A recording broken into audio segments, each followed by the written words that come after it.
Bom, nesse vídeo aqui eu vou contar mais uma historinha infanto-juvenil, tá? E nesse aqui eu vou contar uma meia historinha, tá? A respeito de games, tá?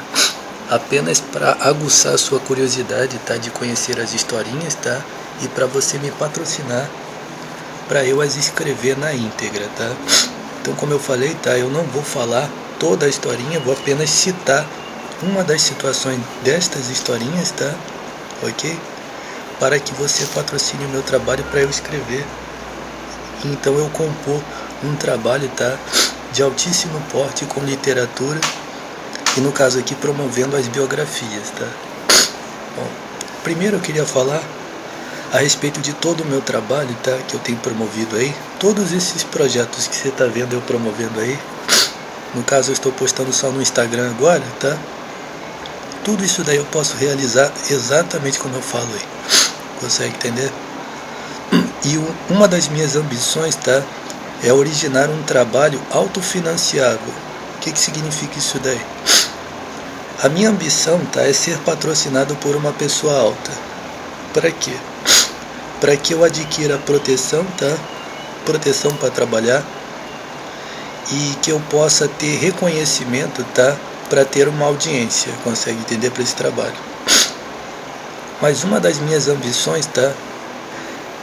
Ou duas que eu posso falar aqui, é a questão da alta qualidade, tá? Ou seja, eu quero produzir um trabalho cuja audiência e a influência que vai me ser fornecida, tá?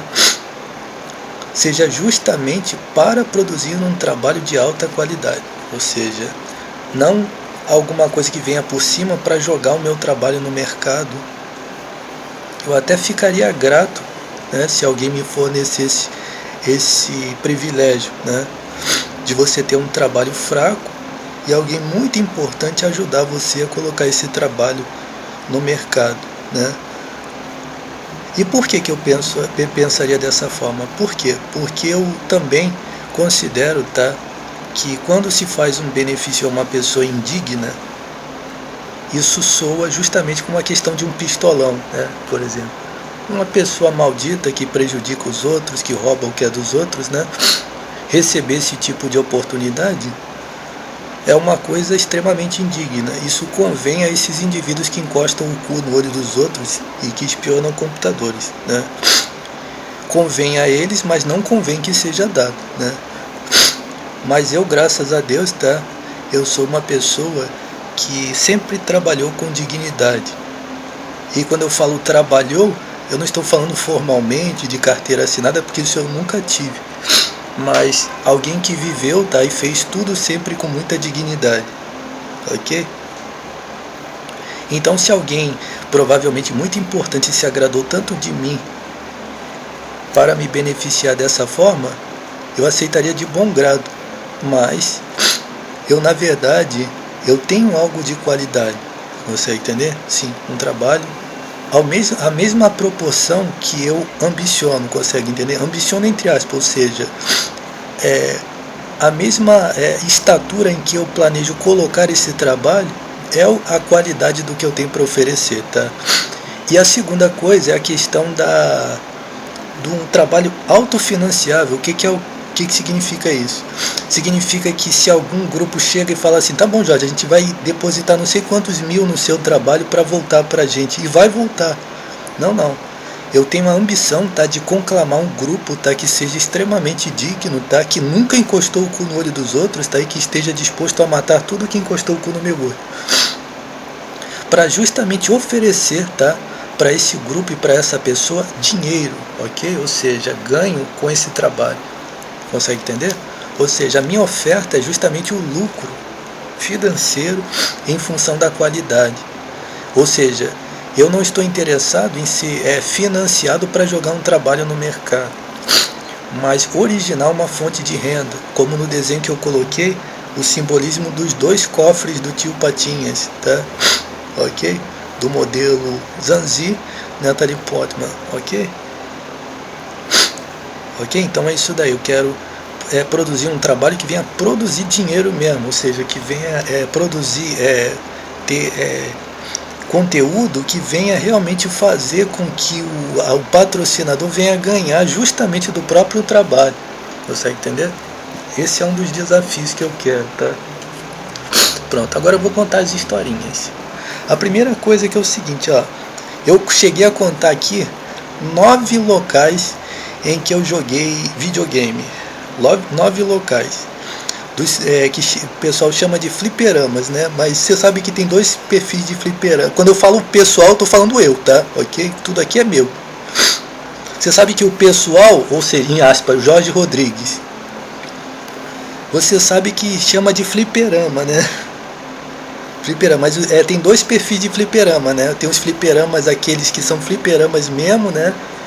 Mas o pessoal chama de fliperama por causa do costume, né? Os videogames de arcade, né? Como eu falei, o pessoal significa eu. Ok? Já falei, tá? Você patrocina o meu trabalho. Se você só é apto a patrocinar o meu trabalho se você tem a boa vontade, tá? De arrebentar o olho do indivíduo que está encostando o cu no meu olho. Se você tem esse mesmo sentimento que eu tenho, tá? Você é apto a patrocinar o meu trabalho. Vamos continuar. Então, os arcades, os fliperamas, né? Que é aqueles videogames bacanas que tem aquelas caixas, né? Grandona. Então, eu cheguei a frequentar, pelo menos cheguei a contar aqui cerca de 9 locais que eu frequentei jogando isso aí. Mas eu vou contar 3 historinhas. A primeira vez que eu vi um fliperama, tá? Não a primeira vez, mas vou falar aqui, vou explicar. A primeira vez, entre aspas, tá? E uma das situações envolvendo videogame, tá? E outra coisa que eu esqueci aqui, se eu lembrar eu continuo. Mas a primeira vez que eu vi o Street Fighter 2, tá? Ok? A história começa com outras situações antes, tá? Que eu acredito que escrevi no Historinhas Infanto-Juvenis. Mas a primeira vez que eu vi o Street Fighter 2 pessoalmente, tá? Foi a versão World Warrior, tá? Era uma máquina de World Warrior. E eu não vou contar os detalhes, mas quando eu bati o olho naquilo ali, eu fiquei hipnotizado. Depois daquele dia até hoje, nunca mais eu consegui esquecer essa benedita coisa aí que tá aparecendo aí atrás. Foi a primeira vez, tá, que eu vi o Street Fighter pessoalmente, tá? Mas teve uma historinha que vem antes disso daí e tal. E jogar fliperama eu já cheguei a jogar antes também. Tem outras histórias, tá?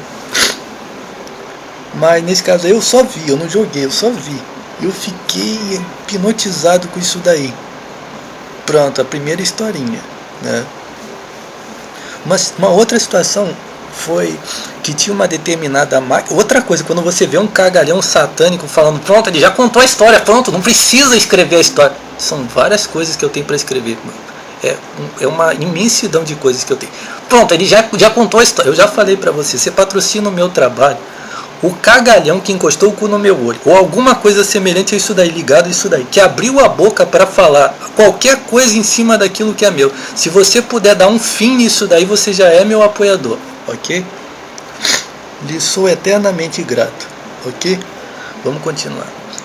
Uma outra historinha a respeito disso foi um determinado local que tinha uma máquina do Street Fighter e era também o World Warrior também.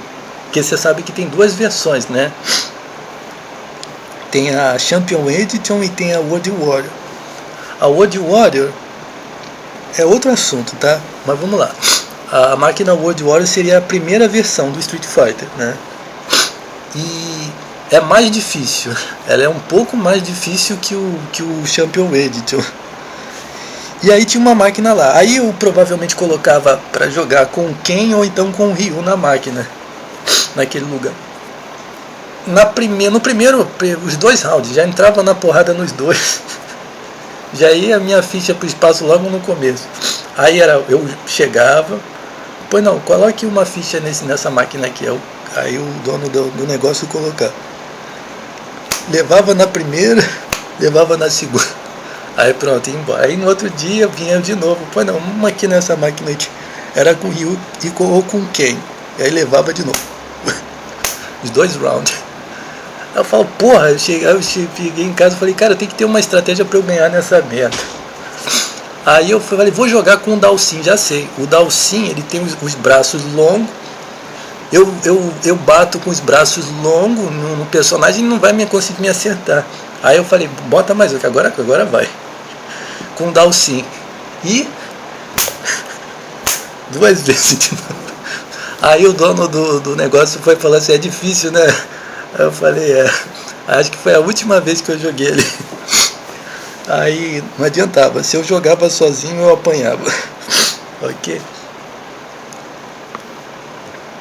Bom, como a gente tem tempo aqui, eu vou falar sobre mais alguma coisa referente aos games. Ah, lembrei da outra história. O meu romance Mudando o Passado, eu escrevi baseado numa dessas situações de jogar videogame, que eu me lembro que foi um tempo assim, acho que eu estava mais ou menos assim no primeiro ano, acredito. Aí eu lembro de uma dessas vezes que eu estava jogando, que eu coloquei uma ficha e estava jogando com o Sagat. Eu acredito que chegava a jogar com o Ryu, Ken, né? E o Sagat, eram os 3 personagens que eu jogava. Mas quase sempre com Ken ou com Ryu, né? E aí eu quando fiz a história, escrevi Mudando o Passado, tem uma situação que o personagem está jogando videogame. Então é aquilo ali mesmo, aquela situação de eu estar jogando com uma determinada máquina que eu lembro, aí jogando com o Sagat. E aí eu ficava discutindo com os personagens, eu ficava jogando. Aí, poxa, cara, de novo aí, pô. Eu ficava discutindo com os adversários do jogo. Aí, bom, aí o que acontece? Uma outra coisa que eu poderia falar, a brincadeira de que você tem que ter um guarda-costa para jogar. É exclusivo, tá? Você ouviu eu falando, é meu, tá? Você procure saber o que está encostando o cu no meu olho, tá? Se você puder dar fim nisso daí, agradeço bastante. A questão do guarda-costa, né? Como assim guarda-costa? Sim, quando você joga Street Fighter ou qualquer game assim de luta, né? Você que é inexperiente vai apanhar, vai perder. E se você perder os 2 rounds, vai a sua ficha pro espaço. Para você chegar até o final ou a metade do jogo, tem que ter um guarda-costa jogando com você. Que aí se ele joga, o negócio é o seguinte, o cara ganha o primeiro round e entrega o segundo para você perder. E aí ele vai e ganha o terceiro. Então vamos lá, vou explicar como é que funciona já jogar com guarda-costas. Você chama um cara que é faixa preta. Você, qual a sua graduação no Street Fighter? Aí o cara, eu sou faixa preta. De quantos danos? Eu sou segundo dan. Ok, bacana. Você vai fazer o seguinte, você vai ganhar o primeiro round e vai dar o segundo para eu ganhar também. Vou ganhar também. Aí tá bom. E aí se é isso daí, se acontecer que você perder, você vai e tenta no terceiro round, ok? Aí o guarda-costas, tá bom. E aí ele vai e ganha o primeiro, começa você. Aí ele vai e ganha o primeiro round. E aí você vai, perde o segundo round. E aí ele vai e ganha no terceiro. E aí até chegar no último round, ok? Tudo isso aqui é meu, tá? Ok? Quando você vê um vlogger, tá, que tem conexão com esses bandidos que encostam no seu olho, tá, espionando, copiando, plagiando, caluniando de plágio, você ajuda a delatar esse vagabundo, tá? Olha, Jorge, eu sei de determinados vloggers aí famosos mesmo que fazem isso daí que você falou, delata todos eles, tá? E quando o bandido começar a ameaçar você no bairro por causa de um deles, você vai delatar o crime organizado do bairro, tá? E você vai delatar esse vlogger aí, ó, comecei a ser incomodado por bandidos no meu bairro com magia negra, espionagem, por causa de vloggers que estão me roubando, que estão copiando e plagiando o que eu faço. Você vai delatar para todo mundo, ok? Ó, tô sendo vítima de fraude, tô sendo vítima de calúnia, de conspiração, de ameaça. E o que você está sendo vítima? Você vai delatar. Esse vlogger é a associação do crime organizado, ok? E satânico, ok? Como eu já falei há um tempo atrás, você valorize a pessoa que faz o trabalho, valorize sempre quem faz as coisas de maneira honesta, certa, original, verdadeiro, tá? ok? E despreze completamente tudo que faz as coisas satânico, mentiroso, emulador, copiando, ok? Que esses indivíduos que encostam o cu no olho dos outros são extremamente mentirosos e invejosos.